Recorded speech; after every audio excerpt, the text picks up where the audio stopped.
It's good to be back in the pulpit. I miss you when I'm not here. Not that I particularly went anywhere. I spent most of the last month holed up in my home office, frantically scrambling to finish a book manuscript on populism and religion. I'm grateful to have the support of a congregation that has been willing to let me work on this project, and I'm looking forward to sharing it with you as it moves towards completion. Since this is Black History Month, we'll be drawing from the African American and larger Pan-African communities for our readings and much of our music throughout the month. Today's readings come from the poet Erica Hunt, whose work I must admit I don't know very well, a civil rights and religious leader Howard Thurman, who had a significant influence on contemporary Unitarian Universalism. Here at the beginning, I want to lift up a line from each of our readings. Erica Hunt, no thought police. We all became deputies. We never let a line blur. Howard Thurman, to cancel between you and another all personal and private evil, to put your life squarely on the side of the good, because it is good, and for no other reason than to anticipate the kingdom of God at the level of your own functioning. The title of my sermon is also our theme for worship this month, Reimagining Care. We're offering you this theme in recognition of where we are collectively at almost 2 years into the pandemic.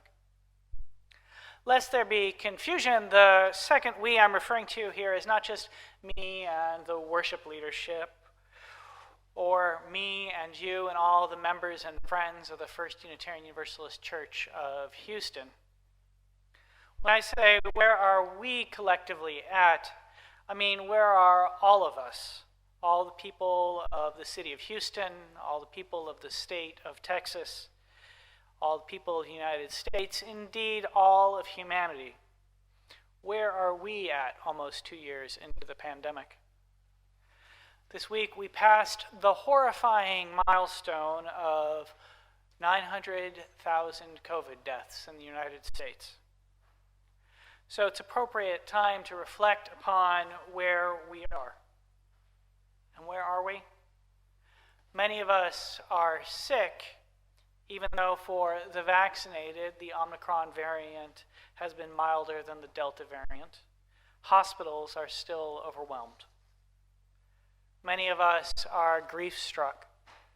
In these last years, almost everyone has lost someone close to them. Many of us are anxious. There's a resurgence of inflation, supply chain problems, a political class that seems incapable of addressing the climate crisis, an existential crisis for liberal democracy, rising inequality, violence increasing, Ukraine, Russia, it goes on. Illness, grief, anxiety, living in these times can be exhausting. Many of us are tired. Illness, grief, exhaustion, anxiety. These times require us to reimagine care. One of the advantages of being part of a community like First Houston is that we are enabled to engage in that act of reimagining collectively. We can ask each other the question, how can I care for you in these times? We can make the abstract, reimagining care, the particular within our relationships to each other. In these times, we can also take strange comfort that the very thing that has caused such difficulty contains within it lessons we need to reimagine care. Everything has been somehow reduced to the interpersonal. My actions, your actions, our actions have had an impact on the course of the pandemic. Over the last 2 years, individual choices to mask, to isolate when infected, to get vaccinated, have all aggregated to shape the course of COVID's trajectory. According to one estimate, at least 300,000 fewer people would have died if more people had made the choice to be vaccinated, get boosted, and wear masks in public. Yet such public health measures have become deeply politicized. The lessons from all of this have been: we demonstrate our care to the whole through the choices we make. We demonstrate our care for the larger society by the way we care for each other. Perhaps then this reimagining is less an act of reimagining than an act of remembering. But I am naming the reimagining of care has long been taught by some of the world's great religious leaders. And here I want to draw our attention to Howard Thurman. Have you heard his name before? His words are found in two separate readings in our gray hymnal. Both connect to the central message of this sermon. The care we have for each other as individuals is an expression of the care we have for the larger mass of humanity. Our universal values are embodied in our particular actions. The first of Thurman's readings is number 498. Those of you who are here in the sanctuary can turn to it in your gray hymnal, and if you like, I invite you to read it along with me.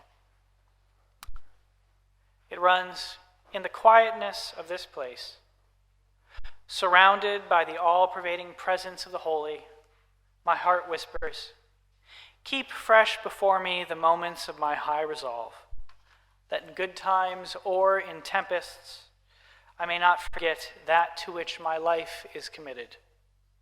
Keep fresh before me the moments of my high resolve. The second reading is number 615.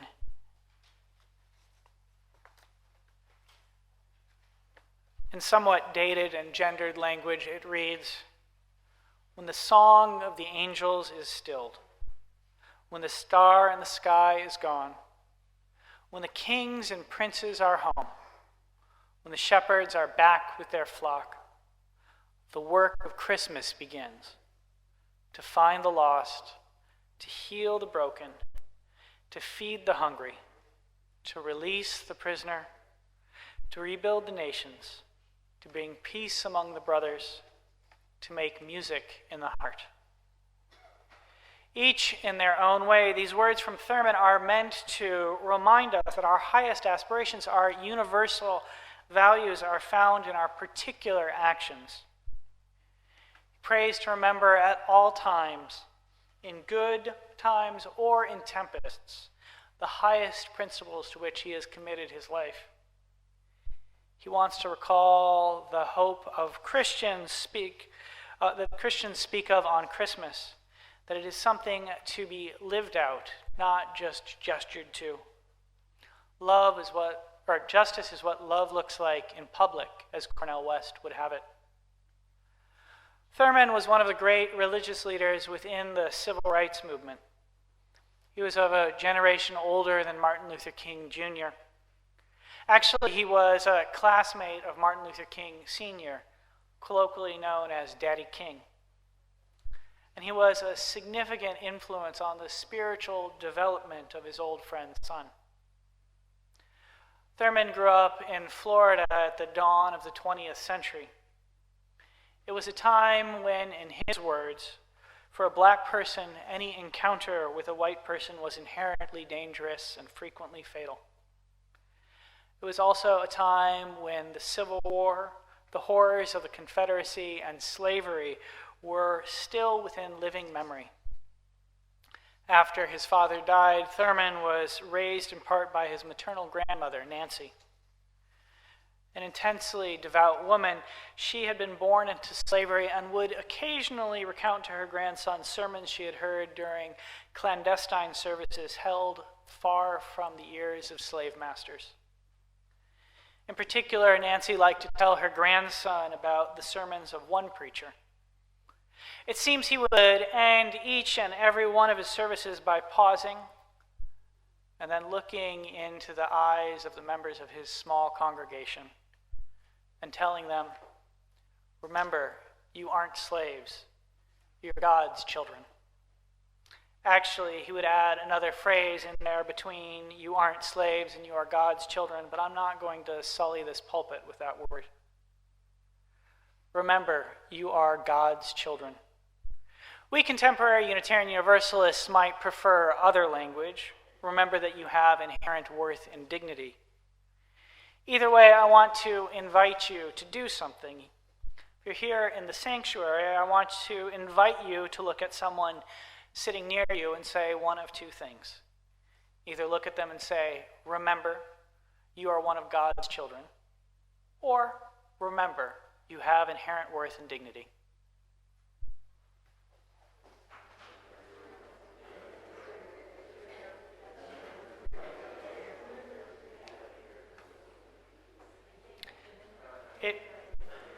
If you are participating in this service online, you can do the same thing if someone is sitting next to you. Or you can look in the mirror and say the words to yourself.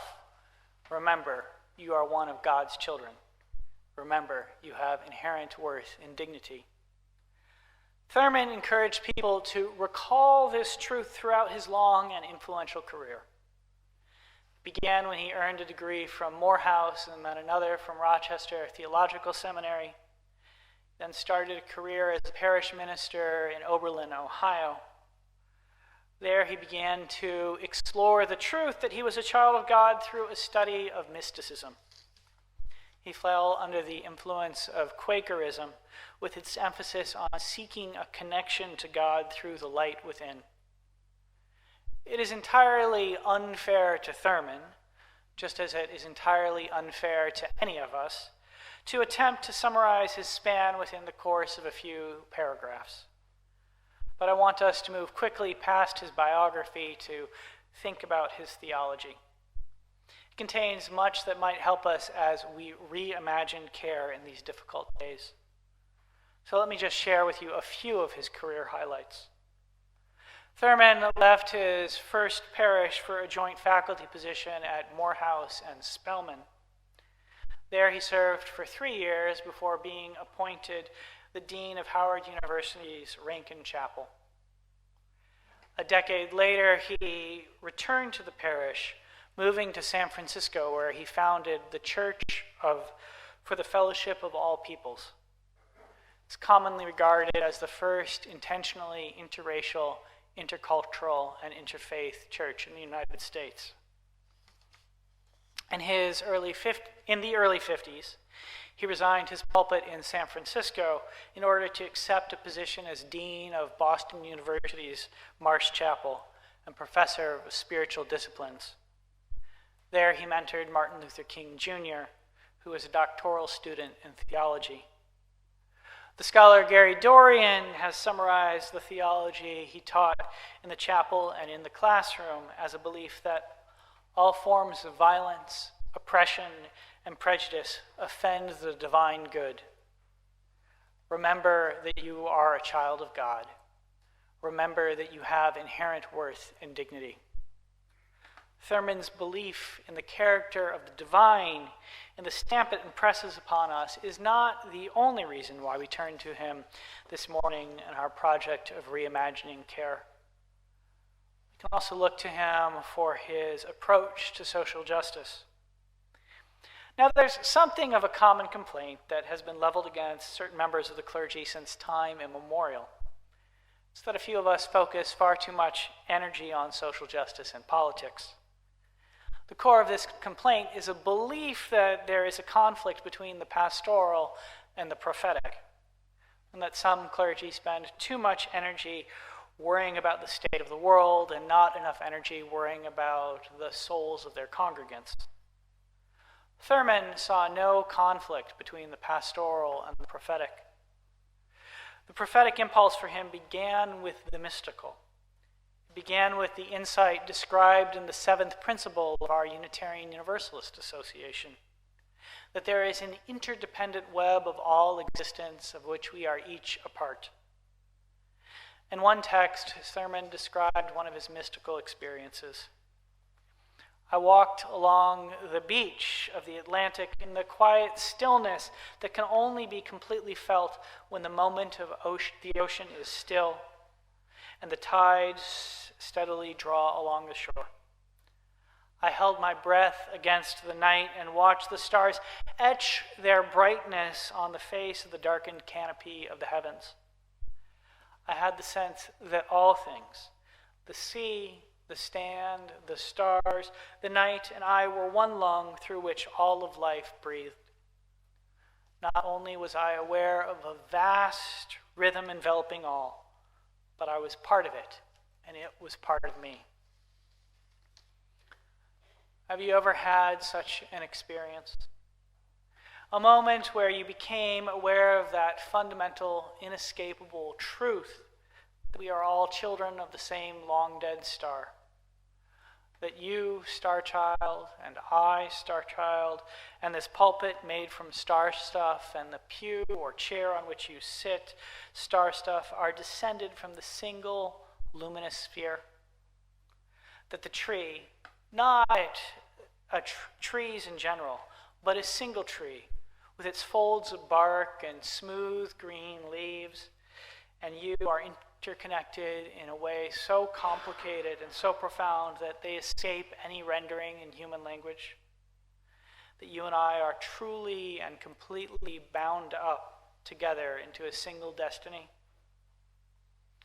I've had such experiences, walking on dunes by the ocean, listening to the beat of water upon sand, moving through forests, stopping to look at a flower here or a mushroom there, gazing at broken glass with its sun reflection and realizing that its glitters connect me with the day star some billions of miles away. What about you? You had such experiences? Where you become aware, if only for an instant, of the profound interconnectedness of all. Thurman found the prophetic impulse, the desire to bring more justice into the world, wrapped up in this insight, that all life is one and everything is interconnected. This mystical insight erased the boundaries between the pastoral and the prophetic. In one of his late lectures, he suggested that the path to a just world began with the individual effort to cancel out between you and another all personal and private evil. Now, this was not a call to quietism or the suggestion that we ignore systems of oppression. It was not a belief that white supremacy or capitalism or sexism or homophobia or transphobia or the climate crisis are not primarily created and maintained by human institutions and laws. Thurman entered people like Martin Luther King Jr. He was clear that injustice is embodied in the violence of the state and the economic system. But he was also conscious that such corporate violences require individual actions, individual choices to be made real. Racism and all other forms of violence and oppression, he recognized, are maintained by people who participate, who propagate them. In his lifetime, they were sustained by the restaurant owners who went along with whites-only serving areas, by bus drivers who enforced segregation on the buses that they drove, by police officers and election officials who prevented black people from voting. How are they maintained in ours? Let us consider Erica Hunt's poem, Surplus, Future Imperfect. It describes the time after the smoke has lifted. There is no promised land in sight. It seems to be a flat world, a world without hope. There are no holy days, no spirituals, no speeches intended to solder you to earth. In this unpleasant future, the entire world seemed unsafe. There seems to be no joy, nothing to look forward to or savor. The poem ends with a line that is very much connected to Thurman's insight about the relationship between the pastoral and the prophetic. Hunt writes, "No thought police. We all become deputies. We never let a line blur." In other words, this unbeautiful, sour world is not maintained by some external force. It is sustained by the involvement of all who live in it. They bring the lack of hope into being, and then they sustain their world's sense of despair. Thurman's mystical, prophetic message was that systems of injustice can only be eliminated when we begin to refuse to cooperate with them. When we recognize that we are all interconnected in ways, when we recognize that we are all interconnected, we change the way we understand the ill we do in the world. We realize that the harm we do to one another is, in some sense, harm that we do to ourselves. And then we commit to cancel out between you and another all personal and private evil, so that we can bring more justice into the world. This is very difficult work. Thurman did not pretend that it was easy, and did not claim that it is easy either. In truth, recognizing how, in our own lives, we participate in systems of oppression that surround us, and then say, "I will do what I can to stop it with me," is some of the most difficult work there is. But it's also work we can all engage in. When you look at someone, think to yourself, before me stands a child of God, or a person with inherent worth and dignity, or someone made from the same star stuff that I am. And then try to be kind. Try to be empathetic. Try to cancel out whatever personal and private evil exists between you. You can begin with kindness. You can begin by simply doing what you can to treat them as we are called to see them, as a person with divinity or worth and beauty inside them. I close with a second invitation to remember that you are God's child, or that everyone has inherent worth and dignity. Again, I invite you to look at someone near you and say one of two things, depending on your personal theology. Either look at them and say, "Remember, you are one of God's children," or say, "Remember, you have inherent worth and dignity."